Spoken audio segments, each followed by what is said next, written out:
আজকে ঈদের দ্বিতীয় দিন আমি এবং সায়র দুজন মিলে আসছি যমুনা ফিউচার পার্কে আইব্যাকে ইন্ডিয়ান ভিসা অ্যাম্বাসিতে আমাদের অ্যাপ্লিকেশন ফর্ম জমা দেওয়ার জন্য। প্রতিটা কাউন্টারে একজন বা দুইজন মানুষের বেশি কোনো কাউন্টারই কোনো লোকজন নাই, একদমই ফাঁকা। খুব আরামেই কাজ সম্পন্ন করা সম্ভব। ব্যাপারটা কিন্তু বেশ মজার, তাই না? আজকে আমাদের অ্যাপয়েন্টমেন্ট ডেট ছিল 12টা থেকে 1টার মধ্যে।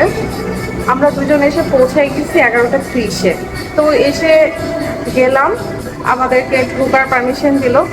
আমরা যে 11টা 31-এ এন্ট্রি নিয়েছি, 11টা 33-এ বের হয়ে গেছি। মাত্র 3 মিনিটে অ্যাপ্লিকেশন ফর্ম জমা দিয়ে চলে আসছি।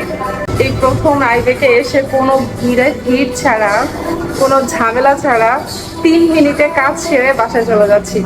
তো আপনারা যারা ভিসা অ্যাপ্লিকেশন ফর্ম জমা দিতে চান, সরকারি ছুটির দিন বেছে আসেন, রাস্তাঘাটও ফাঁকা থাকবে আর সহজে জমাও দিতে পারবেন।